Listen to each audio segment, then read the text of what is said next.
Hari ini kita akan membahas mengenai gerak perubahan sosial, evolusi, dan revolusi. Oke, sebelumnya materi ini sebenarnya banyak sekali teori-teori yang akan kita mainkan. Jadi silakan dicermati dengan baik. Dan ada beberapa pengulangan yang telah disampaikan minggu sebelumnya oleh Pak Tony. Nanti pertemuan hari ini pun akan berkaitan dengan minggu depan, berkaitan dengan teori modernisasi, seperti itu. Jadi antara PB 1, 2, 3, 4, 5, dan seterusnya memang akan saling berkaitan, terutama dengan teori-teori yang akan kita mainkan seperti apa. Baik, kita akan mulai saja terkait dengan pertemuan gerak perubahan sosial, evolusi, dan revolusinya. Untuk sub-pokok bahasannya ada 3. Yang pertama, evolusi, neo-evolusi, involusi, dan perubahan sosial. Lalu ada revolusi dan perubahan sosial. Lalu terakhir evolusi, revolusi, dan perubahan sosial. Semakin kita lihat, semakin banyak hal-hal yang harus dikaitkan, seperti itu. Dan sebenarnya untuk kuliah hari ini, seperti yang tadi saya sampaikan, itu tidak terlepas dari perkuliahan yang minggu-minggu lalu dengan Pak Tony. Yang pertama terkait dengan teori dari Auguste Comte yang bicarakan dari evolusi ke perubahan sosial. Sebenarnya kita bahas dulu evolusi itu sebenarnya apa sih? Ada yang bisa menjawab? Silakan.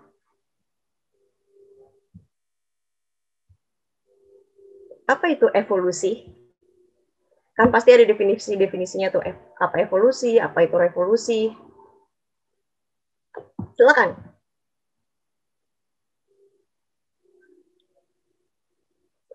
Ayo, ada yang bisa membahas apa itu evolusi? Silakan di googling aja, nggak apa-apa. Kalau misalnya teman-teman masih bingung, apa sih evolusi? Ibu. Saya Ibu. Ya, silakan, Denada. Oh iya, evolusi perubahan yang terjadi secara perlahan-lahan atau lambat, Bu. Oke, baik, terima kasih. Ya, itu salah satu definisi dari evolusi, di mana evolusi ini artinya perubahan yang berangsur-angsur dan perlahan-lahan, atau sedikit demi sedikit, tapi di situ ada perubahan yang nyata, seperti itu ya. Berbeda lagi nanti dengan revolusi. Oke, terkait dengan tadi kita bahas Auguste Comte, di sini kita bahas tentang hukum 3 tahap. Ada teologis, metafisik, lalu berubah menjadi positivistik. Seperti yang kita ketahui bahwa teologis ini absolut.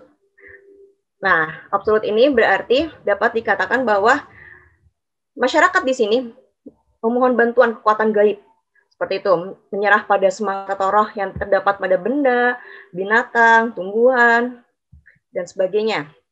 Lalu berubah menjadi politeisme. Politeisme ini di mana dia masyarakat ini memuja sejumlah Tuhan, jadi banyak sekali Tuhannya. Lalu di sini juga ada monoteisme. Monoteisme ini berarti sudah menyembah satu Tuhan. Jadi perubahannya berangsur-angsur, berubah bertahap seperti itu ya. Jadi dari fetisisme, politeisme, lalu monoteisme. Lalu selanjutnya ada metafisik. Metafisik ini bisa diartikan abstraksi personifikasi. Jadi di sini menggantikan Tuhan yang monoteisme ini menjadi sesuatu yang berhubungan dengan hal-hal yang non-fisik. Seperti jiwa, eksistensi, alamiah, seperti itu. Lalu dari metafisik berubah lagi menjadi positivistik. Yaitu kita akan apa sih ramalan? Nah, ramalan ini sebenarnya kita kalau misalnya membicarakan positivistik ini, manusia ini atau masyarakat ini menyerahkan diri pada hukum. Nah, di sini ada menyerahkan diri pada hukum yang berdasarkan bukti empiris, pengalaman, pengamatan, dan sebagainya. Gitu. Makanya kenapa dari Auguste Comte di sini ada Veblen. Veblen ini yang mengkritik terhadap sosiologi. Jika di sini dibahas, jangan hanya menemukan hukum-hukum, tapi harus merumuskan rencana tindakan. Karena kalau misalnya tadi kita bahas positivistik itu berkaitan dengan hukum-hukum yang berdasarkan tadi bukti empiris, pengamatan, pengalaman, perbandingan, dan sebagainya. Dan tadi juga positivistik ini sebenarnya abad ilmu, bisa dikatakan sebagai abad ilmu pengetahuan dan industrialisme, seperti itu. Oke, balik lagi ke kritik terhadap sosiologi. Di sini kita jangan hanya menemukan hukum-hukum saja, tapi harus merumuskan rencana tindakan. Rencana tindakan itu maksudnya seperti apa sih? Maksud ya dalam arti di sini kita melakukan suatu hal, tidak hanya kita meneliti saja, mengamati saja tanpa melakukan suatu apapun. Nah, di sini kritik terhadap sosiologi menurut Veblen. Nah, Veblen ini sebenarnya merupakan bapak ekonomi kelembagaan. Kalau misalnya saya pernah baca bapak ekonomi kelembagaan, mengapa di sini nanti akan dibahas tentang instinct of workmanship. Oke, selanjutnya Veblen sendiri menyatakan bahwa penggerak evolusi bukanlah perjuangan hidup, melainkan perkembangan teknik. Baik, untuk di sini perjuangan hidup itu pasti butuh sesuatu yang diukur, sesuatu yang dinilai. Nah, disinilah pentingnya suatu perkembangan teknik ini dikatakan sebagai suatu yang bernilai, berharga. Makanya kenapa ada dalam tesisnya menyatakan instinct of workmanship. Jadi perbuatan yang harus dilakukan demi pemeliharaan kebutuhan material. Jadi intinya kita hidup itu harus ada sesuatu hal yang berupa materi. Apa sih? Apakah uang, ataukah suatu benda, dan sebagainya. Jadi yang kita lakukan itu tidak semata-mata hanya untuk berjuang saja, tapi ada yang dinilainya. Lalu untuk Veblen sendiri di sini mengungkapkan mengenai proses evolusi. Nah, di sini banyak sekali ya tahapannya. Yang pertama ini adalah liar yang damai. Udah liar tapi damai. Apa coba liar tapi damai? Oke, liar yang damai ini dalam arti di sini kan pada zaman dahulu kita membahas tentang masyarakat yang meramu, terus habis itu berburu dan meramu, seperti itu. Tapi kondisi mereka hidupnya damai-damai saja. Kalaupun terjadi konflik, itu pun konfliknya tidak terlalu parah karena jumlah manusianya pun belum begitu banyak sebanyak saat ini. Liar yang damai ini seperti itu. Jadi mereka melakukan berburu dan meramu dalam konteks yang damai. Jadi mereka punya spot-spot sendiri di mana mereka bisa melakukan perburuan karena mereka sudah ada wilayah-wilayah biasanya seperti itu. Makanya konteksnya masih damai. Lalu selanjutnya berubah. Yang tadinya liar dan damai ini akhirnya berubah menjadi barbar dan timbul hak milik. Nah, apa sih maksudnya barbar? Barbar di sini dalam arti melakukan suatu kekejian, kekerasan, kekasaran. Nah, namanya juga barbar ya. Dan hak milik.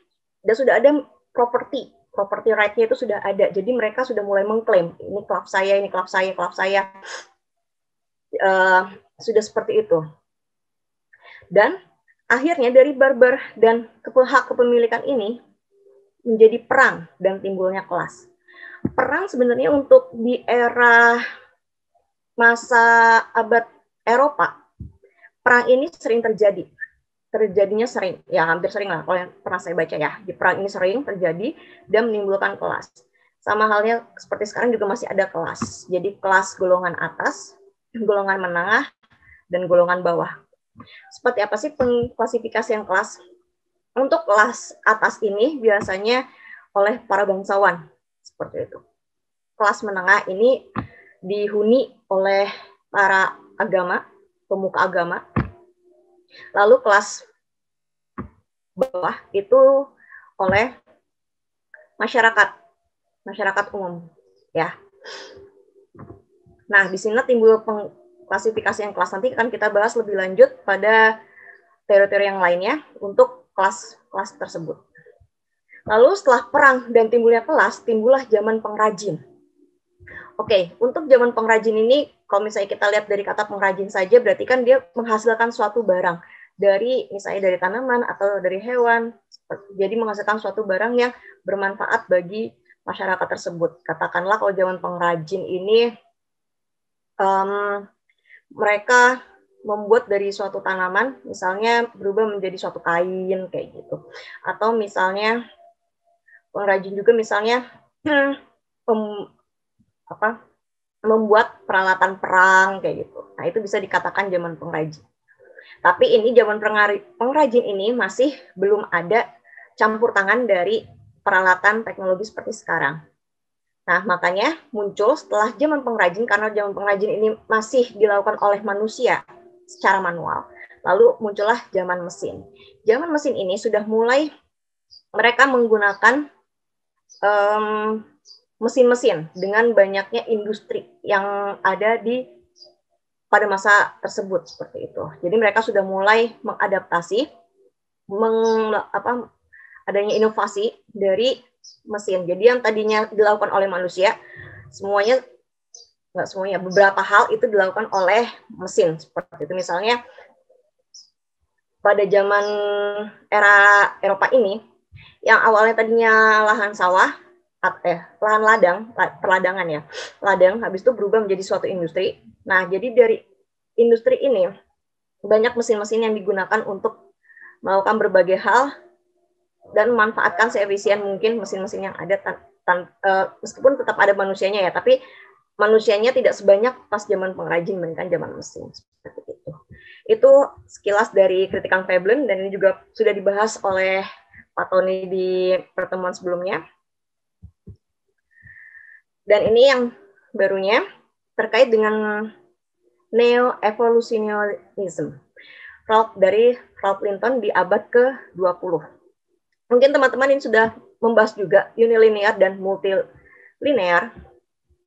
Seperti itu ya. Jadi untuk unilinear, jadi neo-evolusionisme ini, saya jelaskan sedikit, sebenarnya ini merupakan adanya perubahan dari evolusi. Jadi dinamakan evolusionisme. Nah, agak susah ya. Jadi evolusionisme ini merupakan perubahan nama dari evolusi dengan perubahan-perubahan yang ada. Seperti contohnya dari yang awalnya tadi kita membahas perubahan unilinear. Unilinear ini saya jelaskan sekilas. Jadi semua masyarakat ini mengikuti garis yang sama dalam perubahan sosial. Jadi garisnya sama yang dilakukan, namun setiap masyarakat ini melakukan perubahan dari konteks yang paling sederhana menuju hal yang paling kompleks. Dan masyarakat akan melewati urutan yang sama dalam garis tersebut seperti itu. Jadi tidak bisa melompat-lompat, misalnya dari yang paling sederhana tiba-tiba ke kompleks. Itu bukan tipe unilinear seperti itu. Jadi harus mengikuti tahapan yang ada. Jadi sesuai dengan garis evolusi yang ada. Itu unilinear. Lalu dari neo-evolusionisme ini berubahlah dari unilinear menjadi multilinear. Multilinear ini menggantikan cara pandang unilinear, ya. Yang tadinya harus secara garis lurus, harus mengikuti iramanya, tapi di sini multilinear ini perubahan bisa terjadi dalam beragam cara, ya. Dan tidak harus dalam garis yang sama dalam garis evolusi tersebut. Jadi bisa saja dia bercabang-cabang. Itu bedanya multilinear. Jadi evolusi yang berubah ini intinya tidak harus sama, tapi bisa bercabang-cabang dan beraneka ragam caranya untuk melakukan evolusi seperti itu. Lalu di sini juga Linton sendiri mengungkapkan tentang mutasi teknologi yang tadi sempat disinggung sebelumnya sesuai dengan Comte juga. Di sini ada perubahan dari primitif, agraris, industri. Nah, kalau misalnya tadi yang disampaikan, kalau primitif ini berarti penggunaan alat dan api. Penggunaan alat dan api ini dalam arti yang tadi, berburu dan meramu. Ya. Jadi pada masyarakat berburu dan meramu itu mereka menggunakan alat yang sangat sederhana, bahasa yang sederhana. Lalu berubahlah dia menjadi domestikasi hewan dan tanaman.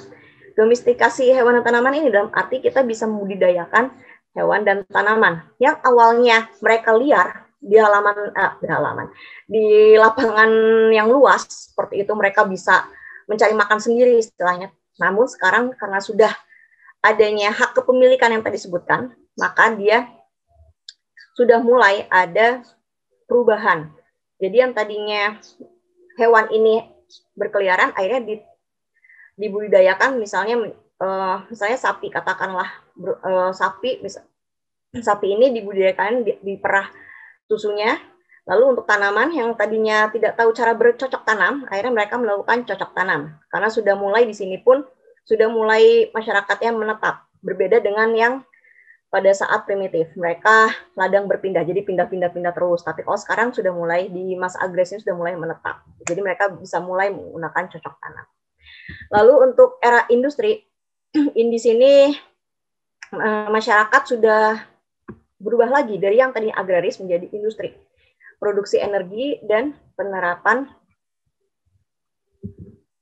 metode ilmiah, ya. Jadi dari yang tadinya agraris berubah menjadi industri. Otomatis yang tadinya mempunyai lahan akhirnya bisa jadi tidak mempunyai lahan karena lahannya sudah digunakan untuk industri. Tapi bisa jadi juga lahan itu merupakan lahan kosong yang digunakan untuk industri.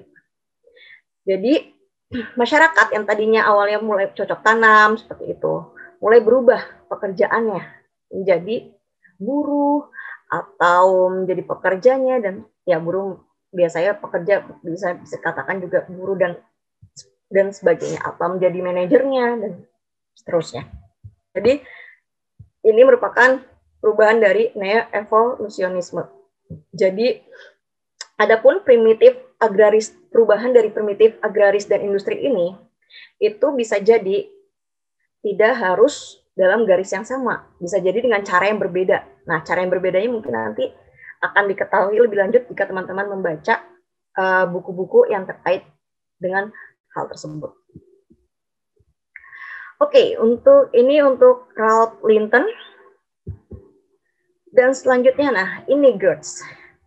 Gertz ini sangatlah amat terkenal pada zamannya, karena di sini Gertz ini membahas tentang ekologi kebudayaan. Apa sih ekologi kebudayaan? Nah, di sini dia. Apa sih ekologi budaya? Sebenarnya ada yang bisa menjawab apa itu ekologi kebudayaan terkait dengan Gertz? Oh ya, kalau misalnya saya kecepatan ngomong, bilang ya, jadi bisa saya pelankan sedikit demi sedikit. Baik, ada yang bisa menjawab apa itu ekologi kebudayaan? Silakan. Ada yang bisa menjawab? Apa itu ekologi kebudayaan? Kalau misalnya posibilisme ini bisa dikatakan teori yang mengungkapkan bahwa manusialah yang menemukan kehidupannya. Jadi dia melakukan segala sesuatunya. Itu posibilisme. Antropogeografi ini ilmu yang mempelajari bumi dan penduduknya. Jadi apa sih yang membedakan? Nah, kita akan bahas di ekologi kebudayaan. Oke, ada yang bisa membahas apa itu ekologi kebudayaan?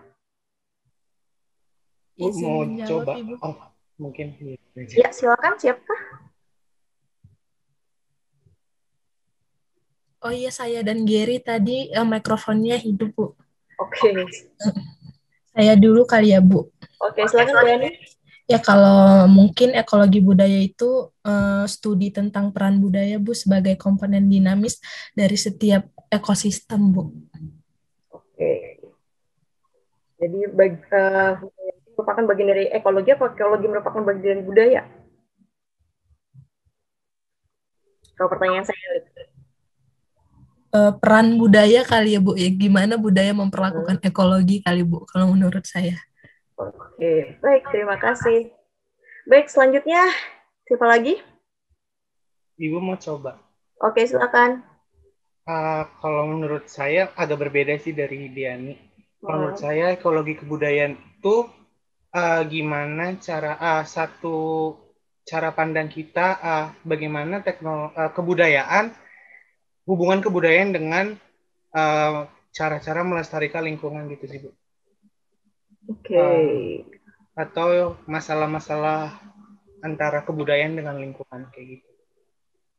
Sip. Baik, ada lagi satu lagi. Jadi biasa nggak ngomong sendirian. Silakan, apa itu Ibu ekologi saya, Bu. kebudayaan? Oke, silakan. Siapa tadi udah Gary, ada Deani, terus ini siapa? Mitra Ibu. Oke, silakan. Kalau misalnya tadi saya searching-searching, jadi ekologi budaya itu merupakan sebuah cara pandang memahami persoalan lingkungan hidup, Bu, berdasarkan si perspektif budayanya. Baik, terima kasih. Jawabannya mantap-mantap ya. Berarti teman-teman sudah banyak belajar tentang ekologi budaya. Berarti saya nggak usah dijelasin. Oke, sebelum kita ke sini, kita next dulu ke inilah ekologi kebudayaan menurut Gertz. Coba dilihat ekologi kebudayaan. Jadi sebenarnya, kalau misalnya kita lihat gambar seperti ini, saya bisa dicoret-coret ya. Oke, sebenarnya kalau misalnya kita ngelihat di sini ada pengaruh ekologi. Pengaruh ekologi, di mana pengaruh ekologi ini mempengaruhi kebudayaan yang ada di dalamnya. Itu yang dinamakan ekologi kebudayaan. Ya.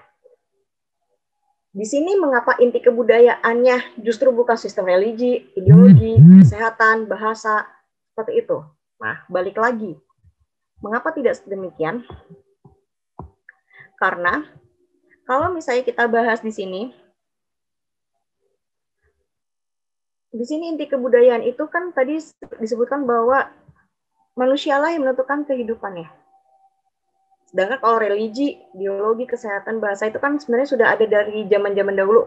Misalnya sistem religi ya, katakanlah itu sudah ada zaman dahulu. Jadi manusia katakanlah tidak bisa mengubah ada struktur tersebut seperti itu ya. Untuk sistem religi yang bisa paling dari ideologi dan kesehatan bisa diubah cara pandangnya dari ideologi dan kesehatan. Nah, untuk inti kebudayaan ini, kalau populasi penduduk setiap tahun bukannya semakin berkurang, namun semakin bertambah. Ya. Jadi populasi penduduk, makanya disebut inti kebudayaannya itu kenapa populasi penduduk, karena setiap tahunnya terus bertambah. Organisasi ekonomi. Kenapa juga ini termasuk inti kebudayaan? Karena katakanlah seperti ini, organisasi ekonomi ini juga akan terus berubah sesuai dengan kebudayaan masyarakat sekitar. Yang tadinya katakanlah hanya sistem barter, misalnya tadinya punya padi ditukar dengan ikan, namun sekarang jual belinya pun akan menggunakan uang atau menggunakan kredit. Maksudnya uang ini untuk apakah pembayar uang ini merupakan salah satu alat bayar yang sah. Katakanlah seperti itu ya.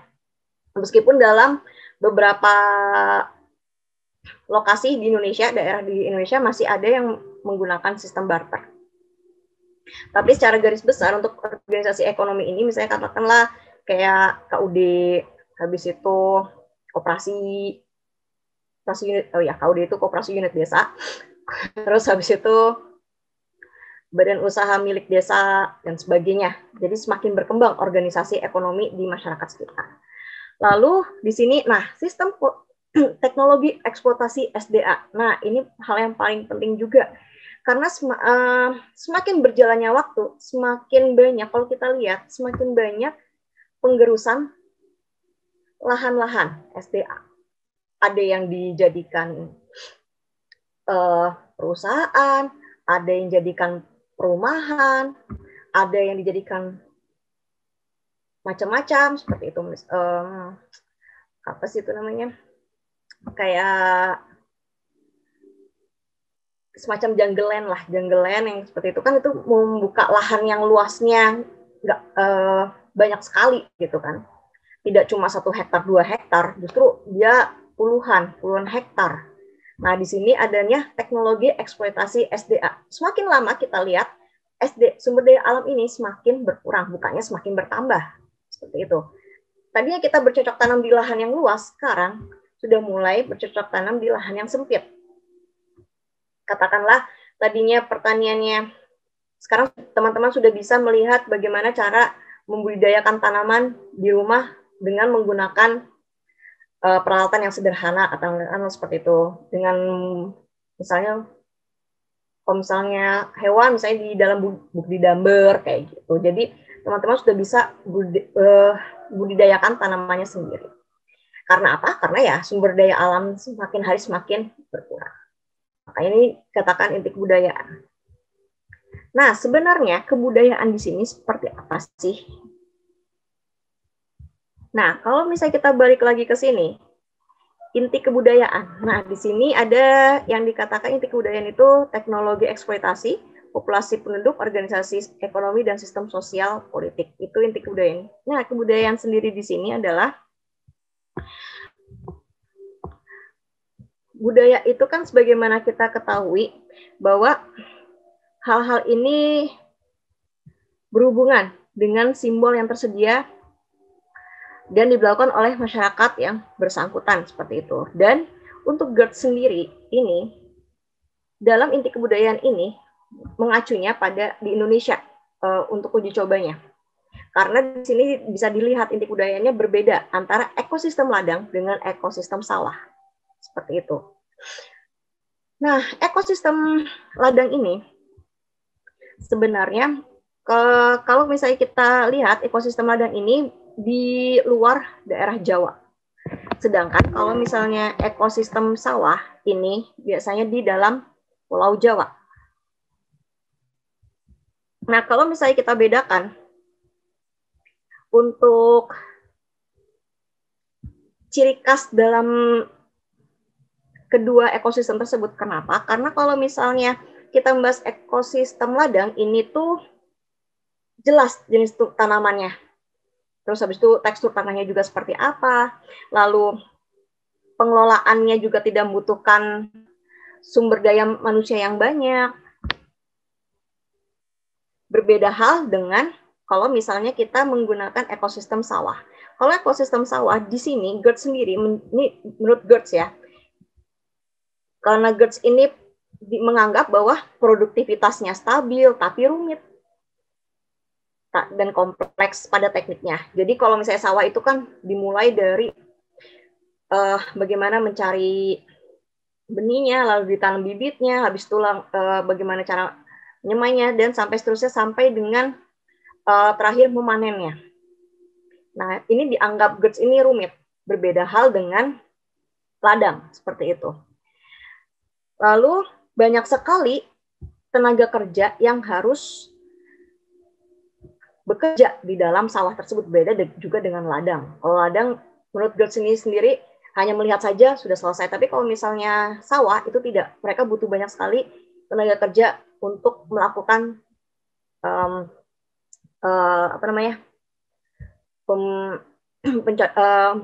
bercocok tanam tersebut seperti itu, dan mengelolanya juga lama. Kalau misalnya padi katakanlah itu sekitar 6 bulan. 6 bulan tuh baru jadi. Tapi kalau misalnya ladang itu bisa tergantung dari jenis tanamannya. Itu tidak sampai 6 bulan juga bisa hasil jadi. Kecuali kalau misalnya ladangnya jenis tanamannya memang lama, nah itu juga mungkin butuh proses ya. Nah, dari ekosistem dan ladang ini dikatakan oleh GERD ini dikatakan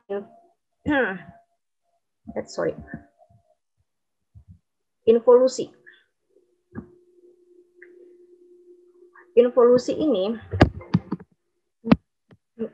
Involusi ini adanya kemunduran. Kenapa kemunduran? Nah, kemunduran involusi ini dikatakan kemunduran karena di sini karena masyarakatnya yang kompleks yang tadi di ekosistem sawah itu katakanlah karena rumit pengerjaannya, sumber daya banyak. Nah, makanya akan mengalami kemunduran karena mereka kalau seperti itu cara bekerjanya, maka itu tidak akan menambah kaya. Nah, seperti itu. Jadi mereka kalau istilahnya share poverty, berbagi kemiskinan. Jadi mereka nggak akan tambah kaya, jadi tetap aja. Makanya kenapa disebut involusi, kayak gitu. Katakan involusi. Jadi kalau misalnya masyarakat ini tidak berubah, maka akan mengalami kemunduran yang terus-menerus terjadi di dalam masyarakat tersebut. Nah, tapi dari Sayogyo sendiri ini menentangnya. Sebenarnya itu bukan share poverty. Ini karena jadi secara kulturnya, katakan orang Jawa ini kan orangnya suka gotong royong, suka membantu tetangganya, lingkungan sekitar, dan sebagainya. Nah, jadi di sini dikatakan modernization without development in rural Java. Jadi modernisasi tanpa pembangunan. Katakanlah seperti itu. Jadi nanti ini untuk modernisasi akan dibahas di minggu depan, akan lebih jelasnya terkait dengan modernisasi. Jadi saya ini tidak sepakat dengan pendapat Gertz tersebut, karena share property itu bukan bagian dari culture kita. Nah, itu ya. Jadi yang penekanannya di sini adalah intinya dari ekosistem ladang versus ekosistem sawah ini, sebenarnya ini menurut Gertz itu tidak baik karena menghasilkan involusi. Nah, sedangkan Sayogi ini menentangnya karena Gertz sendiri mengatakan ini share poverty. Nah, itu intinya ya, share poverty sehingga Sayogi pun mengklaim bahwa itu bukan share property kayak gitu. Jadi balik lagi ke karakteristik masyarakat Jawa yang suka bantu-membantu. Habis itu mereka tuh aktif, bukan orang yang pasif, ya, kreatif, bukan pasrah pada alam kayak gitu. Mereka bisa menanggulangi secara bersama-sama. Nah, itulah yang dikatakan oleh Sayogi.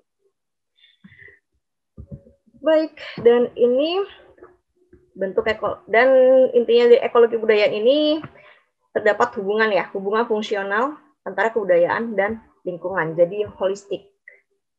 Meskipun di sini kalau misalnya kita lihat ada pengaruh ekologi yang mempengaruhi kebudayaan dari inti kebudayaan maupun non inti kebudayaan. Baik, sampai di sini ada yang ingin tanyakan dulu sebelum kita masuk ke revolusi. Silakan. Satu penanya, kalau enggak saya yang nanya. Ibu, saya mau nanya, Bu. Boleh, silakan. Ibu, berarti dari definisi apa tadi lupa? Involusi ya? Evolusi Itu ya. berarti sebuah kemunduran ya, Bu? Ya, kemunduran.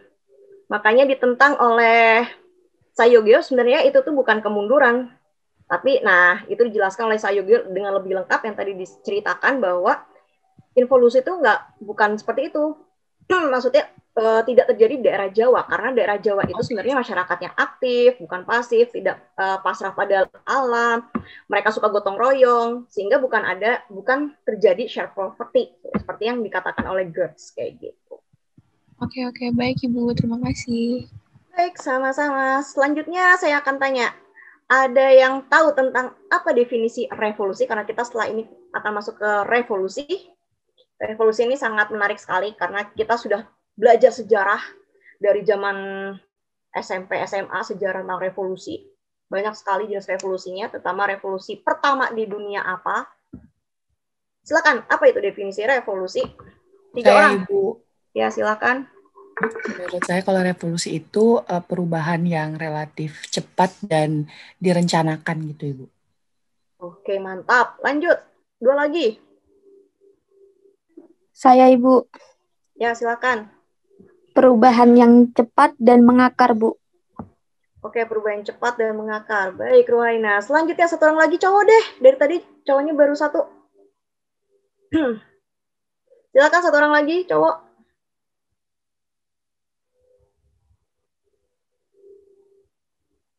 Ayo. Jika tidak saya panggil namanya nih. Sebentar, saya cari-cari dulu namanya. Rivaldi. Izin jawab, Bu. Ya, silakan. Perubahan yang mendasar dari yang terjadi pada makhluk hidup, Ibu, masyarakat. Oke, mantap. Oke, teman-teman ternyata sudah pada canggih-canggih ya di sini. Jadi sudah tahu apa itu revolusi. Dan ini adalah definisinya, revolusi. Perubahan sosial yang radikal. Nah, biasanya cenderung radikal ya kalau untuk revolusi.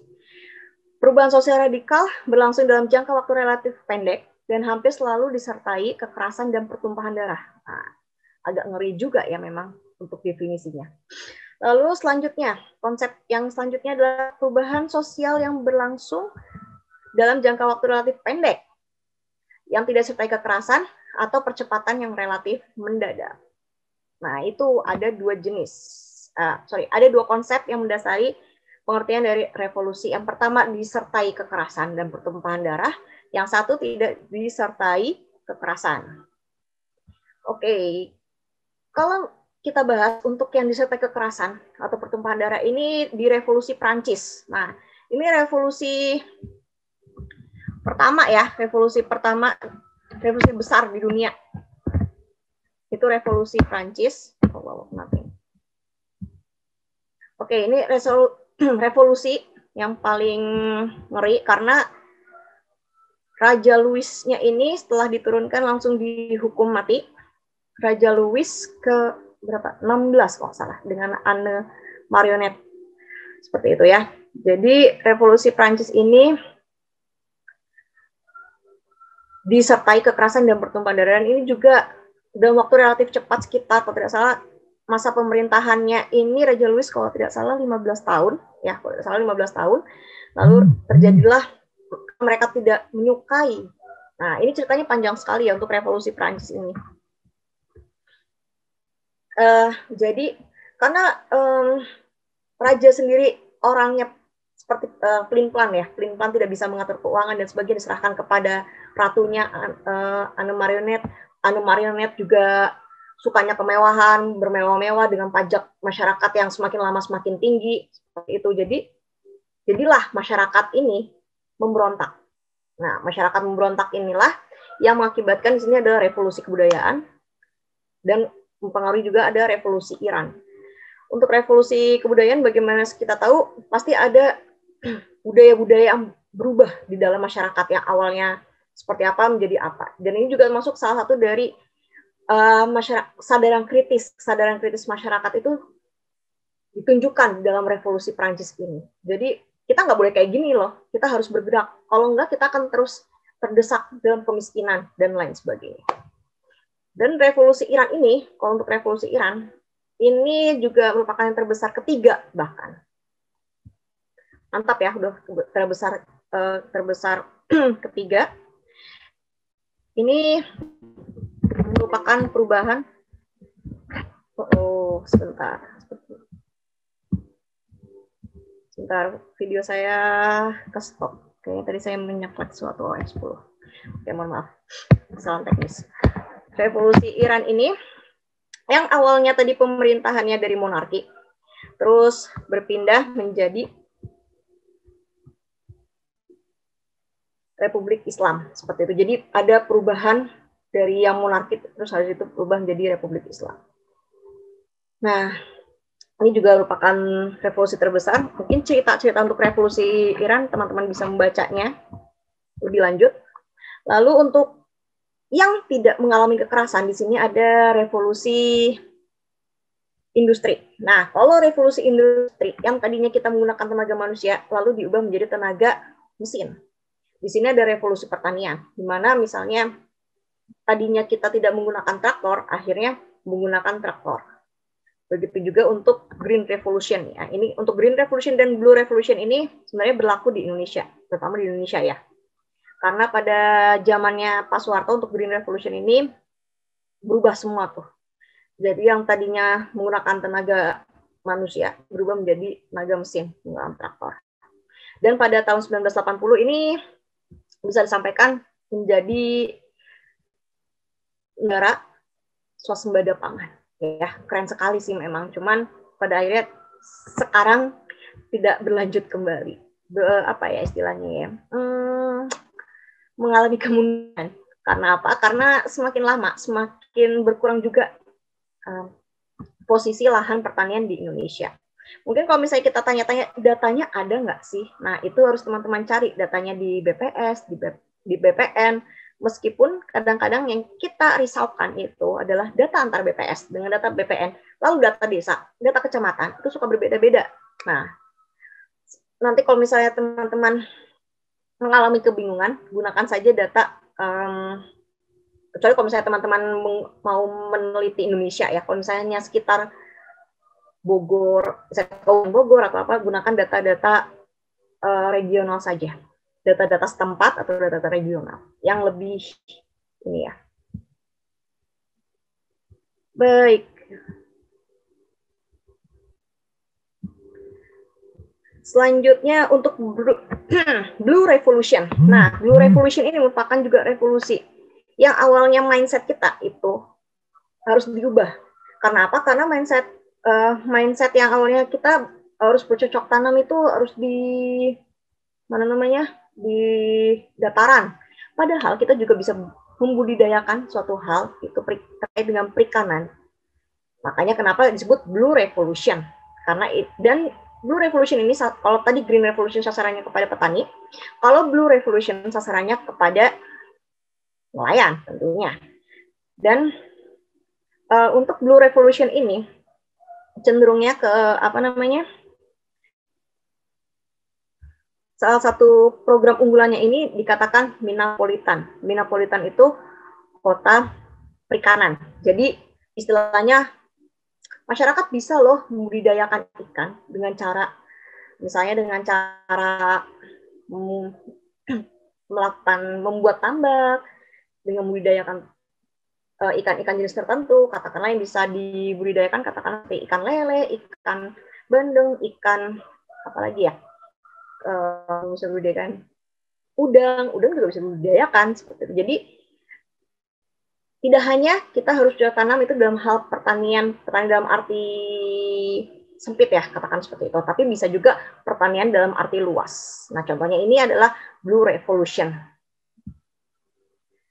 Oke, ini untuk yang tidak disertai kekerasan. Jadi nanti kalau saya tanyakan tentang revolusi, itu ada dua macam konsep. Yang pertama, intinya disertai kekerasan dalam waktu relatif pendek, ya, adanya kekerasan dan pertumpahan darah. Dan yang kedua, dalam jangka waktu relatif pendek, namun tidak disertai kekerasan. Dan contohnya satu revolusi Prancis, yang satu lagi industri. Karena kalau industri nggak ada perang-perangan tuh, berubah aja gitu ya. Jadi ada perubahan yang secara cepat dari era pertanian ke era mesin. Oke, selanjutnya kita akan bahas apa lagi? Ibu. Ya, silakan Yota. Izin bertanya, Bu, sebelum Boleh. Terkait revolusi tadi, Bu. Sebenarnya saya di sini masih bingung sih, Bu, terkait mengapa revolusi industri itu digolongkan kepada revolusi, bukan evolusi gitu. Terus saya juga melihat kan, walaupun memang bisa sih kalau misalnya dalam kategori perubahan itu tergolong cepat, tapi kan cepatnya itu mungkin tidak yang langsung 1 tahun 2 tahun, tapi ada beberapa tahun juga, Bu. Tapi kan kita melihat revolusi ini, revolusi industri ya, Bu, khususnya yang tadi dibagi-bagi itu pasti memiliki suatu proses juga yang menurut saya itu sangat panjang. Nah, kenapa itu dikatakan sebuah revolusi? Kenapa nggak karena kan kita di sini kata kuncinya itu berlangsung cepat ya, Bu ya. Apakah ada indikator dari waktunya itu kenapa bisa dikatakan cepatnya itu seperti apa? Kayak gitu sih, Bu, yang saya bingungin. Terima kasih, Bu. Oke, terima kasih. Begini, untuk revolusi industri ini bisa dikatakan cepat. Katakanlah seperti kalau misalnya program yang tadi terkait dengan revolusi hijau. Program ini serta-merta harus dilaksanakan dalam waktu cepat. Karena adanya kita SDM yang ada itu sudah tidak mampu lagi gitu. Jadi kita membutuhkan alat-alat yang secara cepat bisa membantu masyarakat. Nah, kenapa bisa dikatakan cepat? Ya karena prosesnya itu cepat. Jadi dari misalnya lahan itu mulai dibongkar, habis itu pembangunan industri, lalu mesin-mesin masuk, dan itu kan pasti tidak membutuhkan waktu yang lama untuk prosesnya. Tapi mungkin untuk perencanaannya itu bisa jadi dalam waktu yang butuhkan waktu seperti itu. Jadi revolusi di sini mulai berubahnya itu secara cepat. Untuk ukuran waktunya sendiri, sebenarnya di sini tidak ada definisi yang secara cepat ya, karena balik lagi di balik revolusi ini pasti ada, misalnya tadi cerita tentang revolusi Prancis lah katakanlah. Masa raja ini, Louis ini 15 tahun. Tapi kenapa bisa dikatakan cepat dalam waktu 15 tahun? Sebenarnya itu 15 tahun itu masyarakat itu sudah mulai membayar pajak. Terus habis itu mereka tidak suka ditindas, lalu dengan alasan-alasan yang tadi yang sebutkan, makanya masyarakat ini memberontak. Pastikan memberontak ini kan butuh pemimpin. Nah, disinilah pemimpin ini yang melakukan revolusi. Makanya kenapa bisa dikatakan cepat. Karena seperti itu, karena sudah tidak ada sudah tidak memungkinkan lagi negara ini untuk maju, katakanlah ya. Jadi seperti itu. Jadi harus ada salah satu pemimpin. Pemimpin ini yang melakukan revolusi secara besar-besaran. Begitu juga untuk revolusi industri. Kalau misalnya tidak ada orang yang tidak ada orang yang melakukan, maka tidak akan terjadi revolusi industri. Jadi itulah pentingnya revolusi industri. Nanti kita akan coba identifikasi sebenarnya tahun Orde Baru menuju reformasi, apakah itu bisa dikatakan revolusi? Yang bulan Mei tahun 98. Coba kita singgung itu. Bisa nggak dikatakan revolusi? Silakan yang mau menjawab. Karena ini berkaitan dengan Indonesia. Bisa nggak kalau misalnya Mei 98 ini dikatakan revolusi? Tapi tadi menjawab pertanyaan Yota, intinya harus ada pemimpinnya. Kalau misalnya tidak ada pemimpinnya, revolusi itu tidak akan terjadi. Maka nanti bentuknya akan evolusi juga. Atau neo-evolusionisme, seperti itu. Jadi tetap ada penggeraknya. Dan penggeraknya ini, kalau misalnya revolusi industri siapa sih? Kalau revolusi, kalau revolusi hijau kan sudah pasti nih, Pak Soeharto. Nah, kalau misalnya revolusi biru siapa sih? Nah, begitu juga revolusi Prancis siapa sih? Nah, salah satunya itu namanya Jacob. Nah, merupakan salah satu pemimpinnya. Bagaimana Yota? Baik, Ibu, sudah terjawab, Bu. Baik. Sekarang saya balik bertanya kepada teman-teman. Kalau misalnya revolusi tahun apakah termasuk revolusi atau bukan? Tahun 1998, perubahan dari era Orde Baru menjadi era reformasi. Silakan. Silakan yang mau menjawab. Saya juga sambil belajar ini. Kalau misalnya tahun 98, Mei 98 ini termasuk revolusi atau bukan? Ibu, saya mencoba jawab lagi. Oke, Yota lagi. Berdasarkan tadi yang udah langsung saya tangkap sih, Bu, yang dari penjelasan Ibu. Tapi nanti mohon koreksi juga ya, Bu. Mungkin teman-teman.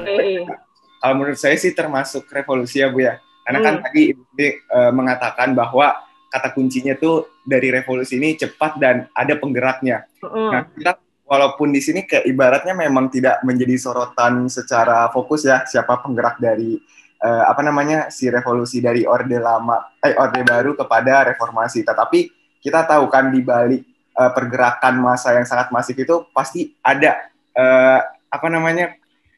bukan dalang ya kalau kata-katanya, pasti ada gitu loh beberapa politikus dan beberapa yang memang menjadi tiang fondasi sebagai pergerakan masyarakat tersebut. Dan juga pun kalau misalnya kita melihat dari aspek perubahannya pun juga memang emang sangat cepat dan struktur yang diubah pun juga sangat terlihat jelas, Bu. Jadi menurut saya itu masuk kepada revolusi, Bu.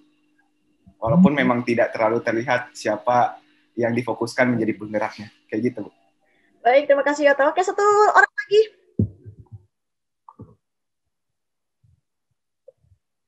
Satu orang lagi untuk membahas apakah tahun Mei 98 ini merupakan bentuk revolusi di Indonesia?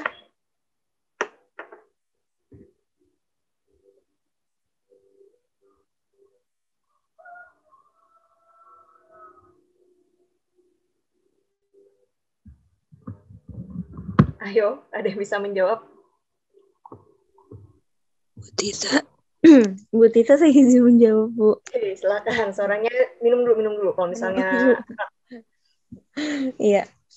Terima kasih banyak, Bu. Kalau menurut saya, revolusi yang 98 ini, yang kejadian Mei 98 termasuk revolusi, Bu. Karena ada perubahan yang mendasar dari sistem pemerintahan kita, dari model pemerintahan yang otokrasi dari Soeharto menjadi pemerintahan yang lebih terbuka di reformasi, kayak gitu. Sekalipun beberapa prinsipnya tetap bertahan, korupsinya masih ada kayak gitu. Terus sistem-sistem KKN-nya masih berjalan, tapi apabila dari model pemerintahannya yang berubah dari otoriter menjadi reformasi, itu menurut Putri termasuk revolusi sih, Bu. Oke, masuk revolusi ya. Baik, ini agak rumit juga ya kalau misalnya kita membahas apakah Mei 98 ini termasuk revolusi atau disebutnya malah kerusuhan. Nah, ini juga harus diambil gambaran. Karena memang tadi yang disebutkan, apakah dari Mei 98 ini ada penggeraknya, pemimpinnya? Secara garis besar, tidak ada, bukan? Nah, apakah ini hanya kerusuhan saja? Hanya sekedar demo mahasiswa yang menginginkan pemerintah Soeharto tuh turun, karena Soeharto ini sudah 32 atau 34 tahun menjabat. Bayangkan seorang presiden sampai 30 tahunan menjabat di Indonesia. Tapi ini masih mending daripada dijajah Belanda berapa abad, dijajah Jepang berapa tahun, belum dijajah mana lagi? Belanda, Inggris berapa tahun kita. Jadi intinya Indonesia ini sering sekali ya terjajah. Tapi apakah di Indonesia ini ada revolusi? Nah, apakah sebenarnya Indonesia ini mengalami sebenarnya bukan revolusi, tapi evolusi? Yang tadi secara bertahap, tapi hanya caranya. Tadi kan disebut multilineal ya. Caranya itu saja yang berbeda untuk mengubah suatu. Jangan-jangan kasus Mei 98 ini merupakan bentuk dari evolusi, bukan revolusi. Nah, ini merupakan pemikiran buat teman-teman juga. Ini termasuknya evolusi atau revolusi. Evolusi yang multilineal atau revolusi. Itu justru dua hal yang berbeda. Ya, coba dicatat oleh teman-teman. Ini evolusi multilineal atau revolusi. Silakan nanti teman-teman jawab di akhir, di kolom chat. Saya akan memberikan pemantiknya. Apakah ini evolusi multilineal atau revolusi? Itu teman-teman juga harus bedakan. Karena tadi balik lagi, kalau revolusi ini perubahan sosial itu berarti mencakup seluruh masyarakat. Langsung jangka waktu relatif pendek, namun tidak disertai kekerasan dan adanya percepatan yang relatif mendadak. Apakah kita mengalami percepatan yang relatif mendadak? Nah, nanti silakan dimasukkan di akhir perkuliahan ini. Karena nanti akan ini cerita yang sangat menarik gitu untuk kasus Indonesia. Oke, kita lanjutkan dulu. Sebelum nanti kita akan bahas lebih lanjut mengenai tahun 98. Dan ini tipe-tipe revolusi menurut Johnson. Nah, di sini ada banyak sekali, ada 6 tipe yang dijelaskan menurut tipologi Johnson. Yang pertama, pemberontakan petani. Orientasinya ini pengembalian orde tradisional, mengusir elit lokal dan nasional yang dianggap menyebabkan keadaan buruk. Lalu ini pernah terkenal juga ada gerakan Imam Mahdi yang orientasinya religius. Di sini digambarkan bahwa imam ini membawa ajaran tentang dunia yang akan datang dan cara-cara menuju ke sana, mencapai kesejahteraan yang diramalkan seperti kejayaan ke zaman keemasan lampau. Namun sampai sekarang itu belum ada tanda-tanda lagi terkait dengan hal ini. Lalu di sini ada pemberontakan anarkis yang orientasinya romantik. Nah, reaksi ini terhadap proses modernisasi. Nanti modernisasi juga akan dibahas minggu depan. Dan tidak berbeda dengan gerakan Ratu Adil. Lalu, Jacobin komunis. Nah, Jacobin ini sebenarnya yang menggerakkan, salah satunya menggerakkan, sebenarnya ada 2 kalau salah. Jacobin komunis, orientasi orde sosial yang melahirkan orde birokrasi yang rasional, revolusi Prancis dan Rusia. Jadi Jacobin ini merupakan salah satu pemimpinnya, pemimpin yang dimana di sini melakukan revolusi tersebut seperti itu. Lalu ada lagi sekelompok yang orientasinya ideologi oligarki dan tujuannya mendahului gerakan massa. Lalu terakhir ini militer tipenya. Orientasinya nasionalisme, marxisme, xenofobi, dan tujuannya elit militer memimpin perang gerilya atas dukungan penduduk. Nah, di sini teman-teman belajar saja terkait dengan tipe-tipe dan orientasi. Karena sepertinya ini nantinya akan berubah kalau misalnya tipenya berbeda, orientasinya juga akan berubah seiring dengan berjalannya waktu, seperti itu. Lalu di sini, nah ini teori revolusi. Teori revolusi ini terkait dengan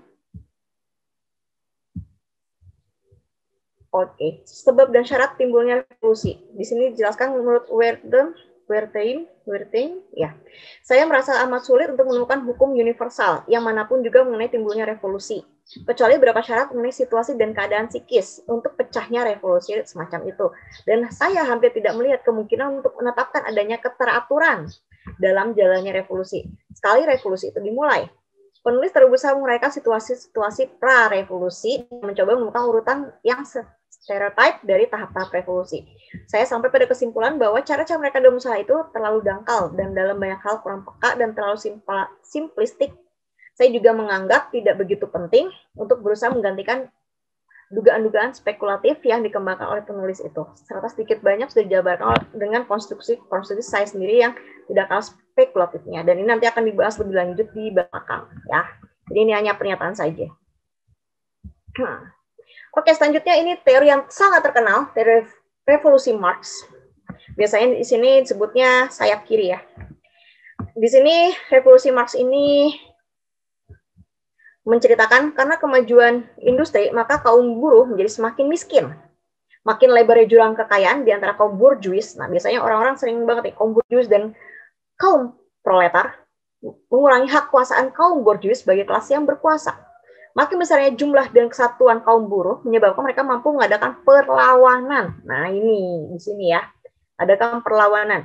Watak revolusioner kaum proletar ini disebabkan karena mereka tidak mempunyai suatu milik pribadi dan karena makin kuatnya pandangan bahwa akan lahir suatu masyarakat baru di mana tidak ada milik pribadi lagi. Penjelasannya, nah ini. Untuk semua teori revolusi, ini sebenarnya mengambil 4 faktor utama. Dari segi ekonomi, sosial, politik, psikologi. Jadi harus catat ya, 4 faktor utama dalam teori revolusi. Dan ini merupakan contoh dari penjelasan dari teori revolusi Marx, di mana dari segi ekonomi adanya perbedaan kesejahteraan dan kesejahteraan buruh semakin berkurang. Lalu sosial, bangkitnya kesadaran akan nasib yang sama. Lalu politik, hilangnya legitimasi elit yang berkuasa. Lalu psikologi, semakin besarnya ketegangan di antara dunia baru yang dicita-citakan dengan kenyataan kemiskinan yang semakin bertambah. Jadi intinya kalau teori revolusi Marx ini adanya gap. Gapnya ini sangat tinggi antara kaum borjuis dengan kaum proletar, seperti itu. Jadi semakin tinggi jurang tersebut, maka semakin mereka tadi adanya kesadaran kritis. Bangkitnya kesadaran akan nasib yang sama nih. Jadi mereka mau melakukan suatu gerakan, gerakannya itu yang tadi itu, gerakan siapa sih yang akan menjadi sasaran dari gerakan tersebut, pemimpinnya siapa? Misalnya tadi kayak revolusi Prancis, sasarannya itu misalnya kerajaan Raja Louis XVI karena dianggap tidak mampu, tidak kompeten, pelin-pelan dan sebagainya. Nah, seperti itu ya contohnya. Dan teori Marx ini berbeda dengan teori revolusi de Tocqueville. Ini orang Prancis juga. Saya agak nggak tahu kalau saya bacanya ala-ala Prancis karena pronounce-nya agak beda dengan orang Inggris, seperti itu. Jadi teori revolusi de Tocqueville ini menjelaskan bahwa kemungkinan timbulnya revolusi karena bertambahnya kesejahteraan dan bukan bertambahnya kemiskinan. Justru ini berbanding terbalik dengan Marx. Marx itu kan sejahtera si kaum burjusnya, malah menurunnya kaum proletarnya. Nah, kalau di sini berbeda di teori revolusi ini. Sehingga teori revolusi Marx dan teori revolusi de Tocqueville ini dijembatani oleh teori revolusi Davis. Jadi menengahi. Jadi biar kita ada kesepahaman apa sih yang dibahas di teori revolusi Davis. Nah, ini dia teori revolusi Davis. Revolusi ini timbul dalam situasi yang mengalami kemerosotan sesudah dalam periode yang lama kemakmurannya terus bertambah sertai dengan harapan-harapan yang semakin besar. pada suatu saat tertentu terbentuklah suatu jurang yang tidak dapat diterima, yang misalkan harapan dengan kenyataan. Kebutuhan yang sungguh-sungguh dapat dipenuhi. Gampangnya seperti ini. Kalau misalnya lihat gambar kayak lebih enak ya. Nah, ini bentuk dari teori revolusi Davis. Jadi dia ini adanya perbedaan antara kebutuhan dan pemenuhannya yang tak dapat diterima. Seharusnya, ini kan yang garis putus-putus itu kan kebutuhan yang diharapkan. Diharapkan kan dia harusnya lurus naik terus kan ya. Sedangkan kebutuhan yang sungguh-sungguh dipenuhi, justru dia mengalami kemerosotan. Naik, lalu mengalami kemerosotan. Dan makanya situ disebutkan adanya perbedaan. Nah, itulah yang disebutkan gap. Perbedaan antara kebutuhan dan pemenuhan yang tak dapat diterima. Jadi antara harapan dengan yang sungguh-sungguh dipenuhi itu tidak berjalan dengan sesuai dengan yang ekspektasinya seperti apa. Makanya dia memunculkan adanya revolusi seperti itu. Jadi dari waktu ke waktu gapnya akan tinggi, dimulainya saja yang harapannya di sini, sedangkan yang sungguh-sungguh dipenuhi sebelah sini, ini saja sudah ada gap. Ya, kecuali kalau misalnya panah-panah titik-titik ini, apa yang garis lurus ini sudah ada di sini, berarti cenderung untuk terjadi revolusi itu akan kecil. Ya, jadi ini teori bentuk dari revolusi Davis. Oke, Davis menggabungkan teori de Tocqueville dan teori Crane-Brinton dalam The Anatomy of Revolution. Nah, dari teori Davis ini terjadinya revolusi dalam situasi kalau kemakmuran sedang bertambah besar. Jadi kaum borjuisnya itu semakin banyak ya. Nah, faktor-faktornya yang terjadi adalah perbedaan kelas dan status yang semakin besar. Ya, jadi antara kaum borjuis dan kaum proletar ini jurangnya semakin besar. Terus intelijensia yang terasing dari rakyat. Pengetahuan seperti yang di Indonesia juga, di Indonesia terjadi di zaman kolonial Belanda, bahwa ilmu pengetahuan ini hanya diberikan kepada orang-orang Belanda dan hanya kepada bangsawan, kaum pribumi bangsawan ya, lagi-lagi bangsawan. Jadi intelijensia juga terjadi ternyata di revolusi ini. Ketidaktentuan psikologis. Nah, gimana sih psikologis orang tersebut saat menghadapi, wah, saya diminta bayar pajak segini, tapi penghasilannya segini, sedangkan kalau misalnya dia tidak punya apa-apa nantinya, rumah dirampas, dan sebagainya. Itu psikologis dari kaum proletar, seperti itu. Sedangkan kalau misalnya psikologis kaum borjuis, mereka ingin selalu terus menekan kaum proletar tersebut. Jadi mereka ingin terus menambah hartanya, kekuasaannya, dan sebagainya. Lalu ketidakbecusan elit yang berkuasa. Nah, ini ketidakbecusan elit yang berkuasa, contohnya tadi kalau di Revolusi Prancis ya tadi, Raja Louis XVI ini tidak bisa mengatur pemerintahnya sedemikian rupa. Mungkin berbeda dengan Raja-Raja Louis yang sebelumnya. Seperti itu.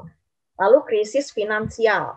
Nah, krisis finansial juga pasti akan berdampak juga. Bisa jadi mereka mempunyai utang di negara-negara tetangganya seperti itu karena mereka hidupnya mewah kayak gitu. Orang yang hidupnya mewah pastinya pengen hidupnya mewah terus. Nah, jadi nggak pengen misalnya kayak koruptor. Koruptor kan udah kaya. Kenapa pengen tetap kaya? Nah, ini karena mereka ingin terus menambah kekayaannya. Tadi 1M, pengen 15M. Kayak gitu itu tidak dipungkiri dalam kehidupan nyata sekarang pun itu masih ada. Lalu untuk teori revolusi Davis lagi, momen yang paling menentukan dalam teori Davis ini terjadinya jurang yang tidak dapat diterima antara harapan untuk memenuhi kebutuhan dan kebutuhan yang benar-benar dapat dipenuhi. Nah, ini ya. Jadi momen yang paling penting ini adanya jurang gap antara harapan dengan kebutuhan. Itu berbeda sekali. Dan jurang tersebut dapat timbul apabila garis kebutuhan yang benar-benar dapat dipenuhi tetap, sedang harapannya naik kuat. Jadi, kayak tadi, jurang itu juga akan timbul kalau misalnya dia tetap naik, harapannya naik, tapi naiknya kuat banget. Sedangkan kalau misalnya kuat banget itu, maksudnya kuat tanpa ada penurunan, tanpa ada lonjakan, dia akan tetap terus naik. Nah, kalau misalnya untuk yang apa namanya yang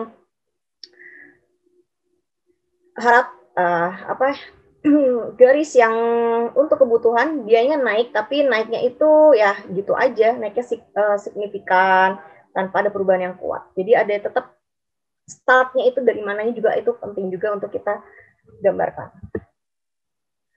Nah, ini contohnya yang tadi disampaikan. Jadi bentuknya naik kuat itu yang putus-putus ya, naik kuat. Terus habis itu kalau misalnya yang tadi yang naik biasa, nah naik yang biasa aja seperti itu contohnya yang tadi. Nah, bisa juga naiknya dimulai awalannya dimulainya naik, tapi tiba turun, tapi habis itu naiknya signifikan sekali. Nah, setelah itu pemenuhannya dia hanya datar atau horizontal. Nah, ini dari teori revolusi Davis. Jadi intinya itu ya, adanya kesenjangan antara kebutuhan dan harapan seperti itu. Dan ini teori revolusi Davis penting untuk negara-negara berkembang karena adanya rising expectation di satu pihak dan masalah-masalah kemacetan pembangunan di lain pihak. Lalu penting peranan elit politik. Nah, ini elit politik nih dan reference group untuk menjelaskan semakin berkurangnya kemakmuran. Lalu ketika jurang yang tidak dapat diterima, Davis hanya melihat kemungkinan satu macam reaksi. Tadi itu kalau misalnya jurang tidak dapat terima, ya akhirnya akan terjadi revolusi. Oke, terkait dengan teori revolusi Davis juga, Merton sebenarnya tidak terlalu menyangkut ke Davis juga, tapi berkaitan dengan revolusi. Dalam hari ini, Merton telah menyatakan kemungkinan alternatif reaksi terhadap ketika jurang tersebut terjadi melalui bentuk-bentuk usaha penyelarasan. Yang pertama, conformity, innovation, ritualism, retreatism, dan rebellion. Oke, untuk conformity ini dia mengindahkan kaidah dan nilai-nilai masyarakat. Jadi tidak mempedulikan nilai-nilai masyarakat itu seperti apa. Ya, jadi kemungkinan ketika jurang tersebut terjadi. Lalu innovation, menemukan nilai-nilai suatu yang baru dan akhirnya diadopsi oleh orang tersebut. Lalu ritualism, berpegang teguh pada kaidah-kaidah yang berlaku. Namanya juga ritualism ya. Jadi dia itu megang teguh kepercayaan yang ada atau kaidah pedoman dia seperti apa. Lalu retreatism, ya narik diri dari segala kemungkinan perpecahan dan sebagainya. Lalu rebellion, ini nilai-nilai dan kaidah diubah dengan yang baru. Nah, inilah yang dikatakan oleh Merton. Dan ini tadi yang menyampaikan syarat-syarat yang tadi di awal, yang kalimatnya panjang tadi itu. Syarat-syarat revolusi. Pertama, kelembagaan politik tidak mampu menyalurkan atau memberi kesempatan kepada golongan-golongan baru untuk berpartisipasi dalam politik dan dalam pemerintahan. Berarti kelembagaan politik kita siapa nih ceritanya? Kalau tadi kita kaitkan dengan Mei 98. Jadi kelembagaan politik itu tidak mampu menyalurkan atau memberikan kesempatan. Lalu yang kedua, ada keinginan pada kekuatan-kekuatan sosial untuk berpartisipasi dan untuk mendapatkan keuntungan simbolik. Nah, di sini pasti ada kekuatan sosial ya. Kekuatan sosial ini penting juga untuk mendapatkan suatu hal. Nggak mungkin kita melakukan revolusi kalau misalnya tidak ada suatu hal yang kita ingin capai. Lah, dan terakhir ini penting, ada pemimpin yang mampu menggerakkan massa. Tanpa pemimpin itu tidak akan terjadi revolusi. Sekali lagi, ada pemimpin yang mampu menggerakkan massa. Kalau sekelompok, apakah termasuk revolusi? Nah, ini yang perlu kita pertimbangkan. Lalu di sini ada model revolusi dari Stomka. Jadi kalau misalnya teman-teman mau belajar tentang kuliah hari ini, ada buku Stomka. Stomka ini menjelaskan banyak hal dari mulai evolusi, terus neo-evolusionism, lalu revolusi itu secara garis besar ada di situ. Jadi Stomka ini bukunya enak sekali dibacanya. Edisi terbarunya itu tahun 2017, saya punyanya tahun 2010. Lalu di sini, oke, kita balik ke model revolusi dari Stomka, model ledakan. Di sini ada 4 model, model ledakan. Di sini berkaitan dengan revolusi berkobar dari bawah. berarti dari grassroots ya, akibat akumulasi ketegangan, keluhan, dan ketidakpuasan melampaui ambang batas. Jadi kalau misalnya sudah, namanya juga orang psikologinya sudah tertekan, nah itu kan berarti kan sudah terakumulasi itu semuanya. Jadi muncullah model ledakan. Lalu ada lagi model persekongkolan. Ciptaan agitator luar yang mendorong massa bertindak revolusioner. Berarti ini ada seorang di balik semua itu, sehingga terciptalah revolusi. Ciptaan agitator luar. Lalu ada lagi model katup pengaman. Revolusi meledak bila kontrol pemerintah melemah, tindakan penindasan mengendor, negara hancur. Nah, ini juga ngeri ya. Revolusi meledak. Nah, jadi maka daripada itu pemerintah ini harus kuat dalam mengatasi situasi, pasti akan muncul seperti ini. Gitu. Jadi sebisa mungkin masyarakat harus bersatu padu. Gitu. Lalu terakhir ada model kantung terbuka. Revolusi meledak bila sumber daya dan peluang baru terbuka. Nah, sumber daya dan peluang baru terbuka ini bila mana sumber dayanya itu sudah mulai ada peran-peran orang yang menginginkan sumber daya tersebut. Karena misalnya katakanlah, mana ya, misalnya, agak sulit nih, sumber daya dan peluang terbuka, jadi misalnya lahan masyarakat itu diambil alih secara paksa.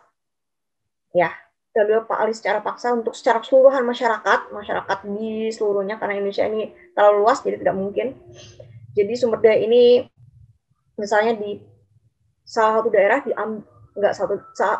di semua kota ini sumber daya diambil, ditarikin, karena untuk dijadikan sesuatu hal. Nah, ini bisa dikatakan model kantung terbuka. Karena di situ nantinya, apaan sih ini kan sudah punya saya, kenapa mereka tiba-tiba datang, terus habis itu mengklaim bahwa itu,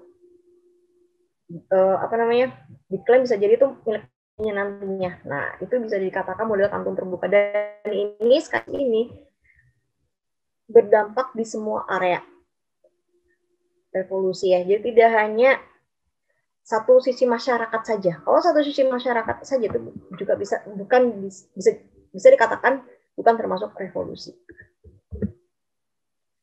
Oke, baik. Mengingat waktu, kita lanjut lagi. Saya percepat ya. Aliran utama revolusi di sini ada tindakan. Di sini tindakan ini berdasarkan teori revolusi modern Sorokin, berdasarkan pengalaman revolusi Rusia.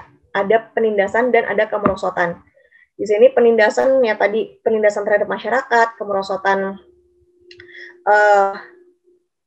dari suatu pemerintahan itu seperti apa. Nah, itu dinamakan alirannya tindakan. Lalu psikologi ini kesengsaraan, kerugian relatif, sindrom mental. Nah, psikologi ini saya tadi masyarakat proletar itu seperti apa sih mengalami kesengsaraan sudah bertahun-tahun, hampir belasan tahun. Lalu mengalami kerugian relatif, bisa jadi rumahnya diambil, lalu sindrom mental, dan sebagainya. Lalu aliran selanjutnya, ketegangan struktural dan konflik antar kelas dan antar kelompok. Nah ini, struktural ini berarti yang tadi saya bilang, antara contohnya kaum borjuis dan kaum proletar, ketegangan struktural. Jadi konflik antar kelas ini terlalu meninggi, gitu. Jadi yang kaya pengen tetap kaya, terus kaya, apapun caranya, mengutang juga tetap kaya, lalu yang miskin tetap di ranah miskinnya, seperti itu. Tetap tetap miskin. Jadi itu dari struktural ya. Lalu politik, pergeseran keseimbangan memperebutkan hegemoni untuk mengendalikan negara. Hegemoni ini adalah usaha untuk mempertahankan kekuasaan oleh pihak penguasa. Jadi kekuasaan itu tetap ininya di tangan penguasa saja, tidak boleh dilepaskan kemana-mana. Makanya kan kadang-kadang, misalnya katakanlah Indonesia itu, misalnya keturunan Soeharto bisa tempatkan di mana-mana, dan inginnya Pak Dijang Soeharto itu anaknya menjadi presiden lagi untuk yang selanjutnya. Jadi dia itu akan tetap terus ada, tapi kan ternyata digulingkan seperti itu. Jadi politik ini, aliran utama salah satunya politik, pergeseran keseimbangan dalam perebutkan bagaimana cara merebut kekuasaan yang dipertahankan oleh si penguasa tersebut dalam mengendalikan negaranya. Oke, ini lumayan panjang. Intinya dari perbedaan revolusi, dari bentuk perubahan sosial lainnya. Pertama, menimbulkan perubahan dalam cakupan terluas pada tingkat dan dimensi masyarakat. Yang tadi ekopol, kultur, organisasi sosial, dan kehidupan sehari-hari, dan pribadian manusia. Lalu dalam semua fungsi, dalam semua bidang, perubahan radikal, fundamental, menyentuh inti bangunan dan fungsi sosial. Lalu perubahan yang terjadi sangat cepat, tiba-tiba, seperti ledakan dinamik di tengah aliran lambat proses historis. Lalu dengan semua alasan, pertunjukan perubahan paling menonjol, waktunya luar biasa cepat dan karena itu mudah diingat. Lalu terakhir, revolusi membangkitkan emosional khusus dan reaksi intelektual pelakunya dan mengalami ledakan mobilisasi massa, antusiasme, kegemparan, kegirangan, kegembiraan, optimisme, dan harapan. Perasaan hebat, keriangan aktivisme, dan menggapai makna kehidupan. Lalu di sini ada paradoks revolusi. Apa yang menyebabkan revolusi? Bagaimana mobilisasi kekuatan revolusioner? Nah, apakah revolusi mengikuti urutan historis? Mengapa revolusi sering menghasilkan sesuatu yang sama sekali berbeda dari apa yang diinginkan? Mengapa revolusi tak pernah teramalkan? Nah, ini paradoks dari revolusi. Nah, alasan ontologis atau alasan konkretnya yang tak teramalkan revolusi. Kejadian revolusi ini tergantung pada tindakan yang dilakukan oleh sejumlah individu. Lalu yang kedua, untuk memobilisasi dan mengkoordinasi tindakan revolusioner memerlukan pemimpin yang kuat. Sekali lagi kita memerlukan pemimpin yang kuat. Lalu yang ketiga, fenomena revolusi merupakan gabungan berbagai proses. Ya. Lalu yang terakhir, bila ada teori yang meramalkan atau memprediksi tentang revolusi, jelas dilakukan oleh teoritisi yang cenderung mempertahankan rezim lama. Dan ini selanjutnya terkait dengan kritikan dari Wertheim. Wertheim ini membahas tentang teori modernisasi dan tradisi Marxis. Nanti teori modernisasi sekali lagi akan dibahas lebih lengkapnya minggu depan. Di sini kita akan bahas sekilas saja terkait dengan, karena ini berkaitan dengan evolusi. Di sini kritikannya, evolusi masyarakat bergerak ke arah masyarakat modern. Dan untuk memuluskan proses itu diperlukan pertumbuhan ekonomi yang cukup. Ya. Terus masyarakat yang mengalami pertumbuhan ekonomi juga dapat berkembang ke arah sebaliknya, yaitu involusi, growth. Itu juga dikritik oleh Wertheim. Ya, ini kritikannya. Lalu tradisi Marxis, evolusi manusia berlangsung melalui tahap-tahap sejarah yang pasti. Ya, perkembangan masyarakat terlihat sebagai lompatan dan lonjakan dengan waktu tempuh berbeda. Lalu gejolak adalah gerakan sosial. Gejolak ini contohnya ini gejolak ini merupakan di sini untuk definisinya adalah gejolak adalah gerakan sosial. Gerakan sosial itu contohnya dari gerakan perempuan, dari HAM, lingkungan hidup, masyarakat adat, dan konsep yang baku. Seperti itu. Itu juga merupakan kritikannya. Dan ini terkait dengan dialektik sosiologi, historis, emansipasi, gerakan masyarakat tidak dapat berlangsung dalam satu arah, melainkan bersifat timbal balik atau bersifat dialektik. Nah, di sini juga ada penjelasan lain dari definisi revolusi. Revolusi adalah jalan evolusi yang dipercepat. Seperti itu ya. Jadi jalan evolusi yang dipercepat. Lalu ada juga arah dari berbagai gejolakan, kesinambungan, dan perubahan tidak dapat ditentukan sebelumnya. Oleh karena itu selalu diperlukan pengamatan sosiologi historis. Jadi untuk melihat suatu perubahan, kita perlu melihat historinya itu seperti apa ya. Lalu gerak manusia disebabkan oleh hasrat dan tindakan emansipatoris manusia yang terkandung di segala zaman. Emansipasi adalah produk perjuangan kolektif dari kelompok atau kalangan yang tidak diuntungkan oleh sistem. Nah, di sini misalnya kalau kita sering mendengar emansipasi wanita kayak gitu kan. Nah, ini merupakan suatu produk perjuangan kolektif. Ya, tapi ya lagi-lagi tidak oleh sistem kadang-kadang. katakan yang tidak diuntungkan oleh sistem. Jadi misalnya kita melihat wanita berpendidikan tinggi, tapi katanya orang-orang, saya pernah lihat iklan katakanlah seperti ini ya, ingat mama, ingat menggunakan masker. Kenapa mesti mama? Kenapa nggak papanya? Nah, itu kan juga menjadi, kemarin sempat saya diskusikan juga, kenapa nggak papanya yang mengingatkan menggunakan masker? Kenapa mesti mamanya? Karena dalam budaya Indonesia ini, perempuan ini tetap, walaupun pendidikannya tinggi, tetap harus menjalankan tugasnya sebagai seorang ibu dalam rumah. Jadi kenapa untuk mengingatkan cuci tangan, menggunakan masker, itu pasti iklan-iklan itu ingat mama, bukan ingat papa. Karena papa ini, ayah ini, bekerjanya di luar, mencari nafkah. Nah, itu sebenarnya merupakan bagian dari budaya kita, budaya Indonesia. Saya tidak tahu untuk budaya-budaya di luaran seperti apa, tapi kalau misalnya, kalau teman-teman pernah membahas di Jepang, bahkan ada yang namanya cuti untuk ayahnya. Cuti ayah itu dalam arti karena istrinya melahirkan dan harus mengurus anaknya, maka ada yang namakan cuti untuk ayahnya. Dan mereka benar-benar keren banget gitu. Berbeda hal dengan Indonesia. Nanti teman-teman bisa melihat kalau misalnya ada cuplikan-cuplikan apa, pasti pesan sponsornya pasti ingat mamanya, ingat ibunya. Nah, seperti itu.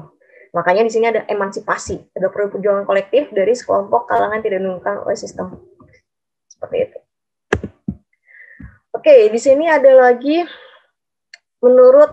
di sini berkaitan dengan evolusi jangka pendek dan revolusi.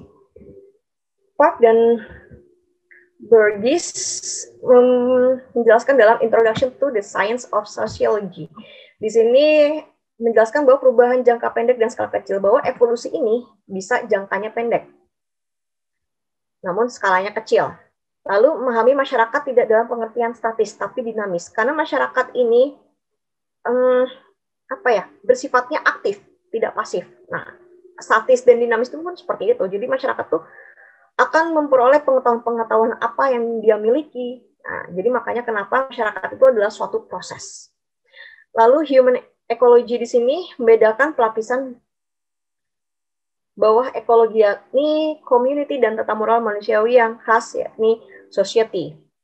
Nah, di sini juga kalau misalnya evolusi jangka pendek, biasanya perubahannya itu ada di dalam community. Ya, dalam community-nya seperti apa?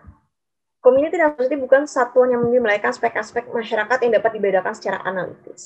Nah, nanti mungkin akan lebih bahas lanjut dalam praktikum. Lalu dalam community, persaingan adalah proses fundamental. Pada tingkat lapisan bawah ekologis, persaingan dinamakan suatu bentuk interaksi tanpa kontak sosial. Nah, di sini persaingan itu tetap ada, tapi di sini dikatakan bahwa bentuknya interaksi tanpa kontak sosial. Jadi kalau misalnya teman-teman melakukan suatu interaksi sosial, nah itu berarti tidak ada. Sebenarnya persaingan tanda kutipnya beda lagi dengan dijelaskan sini. Kalau di sini bentuk interaksinya tanpa kontak sosial. Lalu community dapat dibedakan tetapi tidak dapat dipisahkan dari society karena proses komunikasi. Nah, community dan society ini, walaupun komunitas dan masyarakat umum, itu merupakan suatu proses komunikasi, tidak dapat dipisahkan. Tapi balik lagi tadi, kita mau membahas tentang evolusinya seperti apa. Lalu oleh karena itu, semua proses ekologis berlangsung dalam kerangka kelembagaan yang ada. Ini mungkin sudah dibahas dalam praktikum juga. Lalu terkait dengan migrasi. Migrasi ini merupakan bagian dari penyimpangan dalam tatanan. Lalu ada gerakan massa, lalu ada dikoordinasikan gerakan publik, sehingga menyebabkan revolusi. Oke, untuk migrasi sendiri di sini sebenarnya bisa seperti ini. Ada masyarakat yang masuk. Oke, kalau kita membahas revolusi, karena revolusi yang paling enak membahas revolusi Prancis, bisa jadi seperti ini. Ada masyarakat yang melakukan migrasi dari negara-negara lain. Imigrasi. Nah, setelah itu ada sesuatu yang tidak pas di dalamnya, goyah. Nah, setelah itu bisa mengakibatkan ledakan yang dinamakan revolusi. Meskipun tadi ada bermacam-macam bentuk model dari revolusi itu seperti apa. Lalu ini terkait dengan Wertheim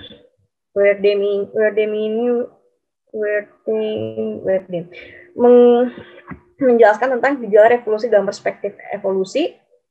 Revolusi berbeda dari evolusi karena sifatnya yang mendadak dan hebatnya perubahan-perubahan sosial. Lalu adanya juga terkait dengan evolusi sosial. Evolusi sosial di sini adalah emansipasi manusia terhadap kekuatan alam dan penindakan manusia. Lalu ada juga revolusi sebagai gerak masyarakat yang bersifat dialektik.